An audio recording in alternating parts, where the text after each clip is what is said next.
स्वागत है आप सभी का हमारे साथ इस खास वीडियो में जिसमें हम बात करने जा रहे हैं वीकली राशिफल की। सिंह राशि और सिंह लगन के लिए ये वीक काफी खास रहने वाला है क्योंकि अक्टूबर एंड हो रहा है, नवंबर स्टार्ट हो रहा है। 27 अक्टूबर से लेकर और 2 नवंबर तक क्या कहते हैं आपके सितारे।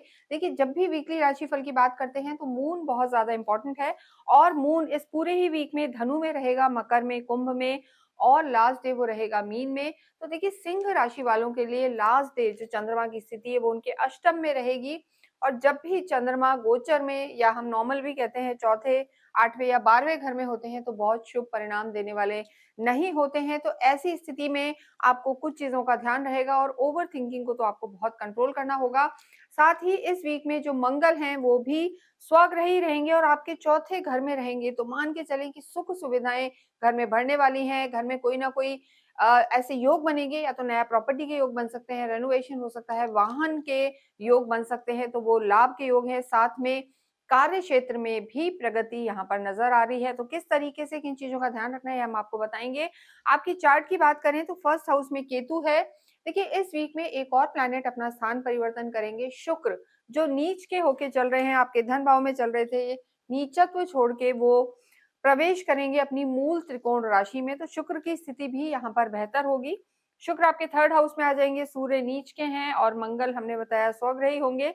पंचम में अभी यहाँ कोई ग्रह नहीं है और सप्तम में आपके राहु है। शनि की ढैया आपकी चल रही है, शनि अष्टम में विराजमान है।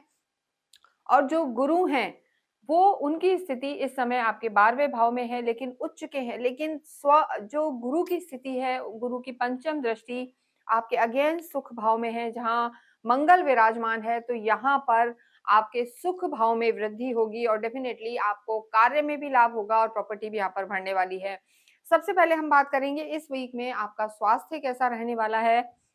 देखिए, जैसा मैंने बताया, वीक का जो आखिरी दिन है, आखिरी समय है, वहां पर आपको थोड़ा सा अपने स्वास्थ्य का ध्यान रखना है 2 नवंबर को, क्योंकि वहां चंद्रमा अष्टम में है तो ओवर थिंकिंग, इम्यूनिटी कम हो सकती है, खांसी, जुकाम, बुखार, इन सब चीजों की समस्या आपको रह सकती है। और इसके साथ साथ थोड़ा सा खाने पीने का भी ध्यान रखना है, क्योंकि गुरु जो है 12वें घर में चल रहे हैं, तो स्टमक से रिलेटेड कोई इशू भी आपको परेशान कर सकता है। अन्यथा यहाँ पर कोई दिक्कत नजर नहीं आ रही है। देखिए, जब भी शनि की चाहे ढैया हो या साढ़े साती हो, तो आपकी खुद की कुंडली में शनि की स्थिति क्या है इस पर भी बहुत कुछ निर्भर करेगा। अगर शनि आपकी खुद की कुंडली में नीच के हैं, शत्रु घर में है, या उनकी दशाएं चल रही है, अच्छी स्थिति में शनि नहीं है, छठे, आठवें, 12वें में है, तो जरूर ये ढैया या ये वीक आपको थोड़ा सा मानसिक रूप से परेशानी दे सकता है। लेकिन शनि की स्थिति आपकी कुंडली में अच्छी है तो मान के चलें कि स्थितियां आपके लिए बेहतर रहेंगी। देखिए, यहाँ पर जो आपके इस समय राशि स्वामी है वो भी नीच के चल रहे हैं, तो कॉन्फिडेंस यहाँ पर बना के रखें और ओवर थिंकिंग को कंट्रोल करें, ये बहुत ज्यादा जरूरी है। अन्यथा यहाँ पर कोई मेजर दिक्कत नजर नहीं आ रही है। लव लाइफ की जब हम बात करते हैं तो काल पुरुष की कुंडली से पंचम को देखा जाता है, फिफ्थ हाउस के आपके जो लॉर्ड हैं, गुरु हैं, और वो इस समय 12वें घर में चल रहे हैं, लेकिन उच्च के चल रहे हैं। तो देखिए, लव लाइफ में यहाँ कोई बहुत मेजर दिक्कत नजर नहीं आ रही है, लेकिन हो सकता है कि जो आपके पार्टनर हैं, जो आपके फ्रेंड हैं, लवर हैं, वो कहीं दूर रह रहे हों, आपसे मिलना जुलना यहाँ पर कम नजर आ रहा है और रिश्तों में थोड़ी चाहे अंडरस्टैंडिंग हो लेकिन दूरियां यहाँ पर नजर आ रही हैं। तो चाहे दूर रहें या पास रहें, लेकिन लड़ाई यहाँ पर नहीं दिख रही है। तो लव लाइफ यहाँ पर ठीक नजर आ रही है। डिस्टेंट रिलेशन यहाँ पर आपका रह सकता है और तालमेल यहाँ पर बना हुआ नजर आ रहा है। तो लव लाइफ यहाँ पर ठीक है, लेकिन केतु की पंचम दृष्टि आपकी लव लाइफ पर है, तो ओवर थिंकिंग को यहाँ भी कंट्रोल करना है और शक, भ्रम, इल्यूजन जिसे हम कहते हैं, उससे आपको बचना है। तो यहाँ पर चीजें बेहतर हैं। वैवाहिक जीवन की जब हम बात करते हैं तो राहु आपके सप्तम में विराजमान है और राहु का सेवेंथ हाउस में होना, जैसा हमने पहले ही बताया कि राहु हो, मंगल हो, सूर्य, केतु, इनकी दृष्टि होना या इनका सेवेंथ हाउस में होना वैवाहिक जीवन के लिए अच्छा नहीं है। थर्ड पार्टी के कारण, किसी तीसरे के कारण आपस में झगड़े हो सकते हैं और कहीं ना कहीं नेगेटिविटी रह सकती है। तो यहाँ पर आपको थोड़ा सा अपने वैवाहिक जीवन को बचाना है, आर्ग्यूमेंट से बचना है, क्योंकि आपके राशि स्वामी भी जो है सूर्य थोड़े से अच्छी स्थिति में नहीं है। तो यहाँ पर आर्ग्यूमेंट से बचें, कॉन्फ्लिक्ट और अपनी वाणी का यहाँ ध्यान रखें, यानी गुस्से पर आपको कंट्रोल करना है। नया अगर किसी रिश्ते में जाना चाहते हैं तो हम कहेंगे अभी वैवाहिक जीवन के लिए किसी भी रूप में जल्दबाजी ना करें, वो आपके लिए बेहतर होगा। कार्य क्षेत्र की बात करें तो शुक्र की स्थिति आपके धन भाव में है और शुक्र नीच के हैं। नीच के ग्रहों का मतलब ये नहीं होता कि वो खराब होते हैं, लेकिन यहाँ पर जो शुक्र की स्थिति है तो धन की स्थिति बेहतर नज़र आ रही है, कार्य की स्थिति बेहतर है क्योंकि मंगल जो हैं पहले ही दिन यहाँ पर मंगल स्वग्रही होके आपके कार्य क्षेत्र को देखेंगे, तो यहाँ पर अगर आप मेटल के काम में हैं, रियल एस्टेट के काम में हैं या किसी भी तरीके से आईटी से जुड़े हुए हैं, एआई से रिलेटेड काम है, मीडिया से जुड़े हुए हैं, फ़िल्म इंडस्ट्री से जुड़े हुए हैं, नेता, अभिनेता हैं, तो यहाँ पर आपको काफ़ी लाभ हो सकता है।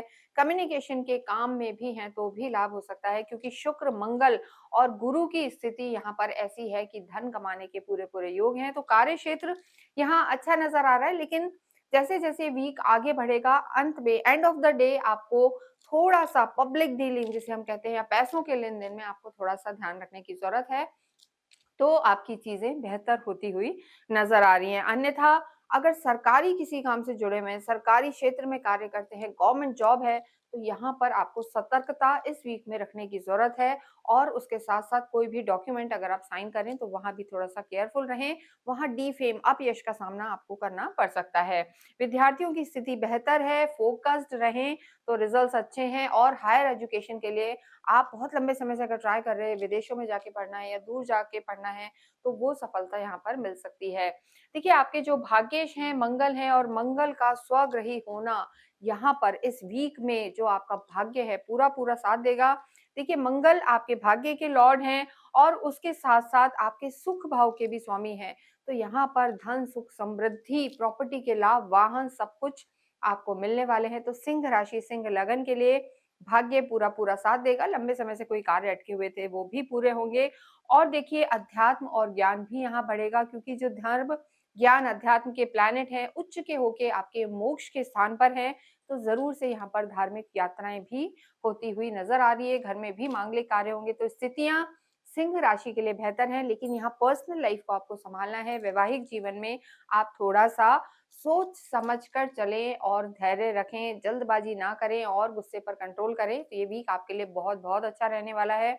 पूरे ही वीक में आपको सूर्य की आराधना करनी है, गायत्री मंत्र का आप जप करें, इसके साथ आप श्री कृष्णम शरणम मम या ओम नमो भगवते वासुदेवाय का जप करते रहें, हनुमान चालीसा का पाठ नित्य करें और अपनी कुल देवी को आप अनार का भोग अवश्य लगाएँ, इससे आपके लिए काफ़ी सुखद समाचार आपको मिल सकते हैं। इसके साथ ही इस वीडियो को हम ये विराम देते हैं। कमेंट बॉक्स में आप ओम शुम शुक्राय नमः लिखें या ओम भास्कराय नमः लिखें।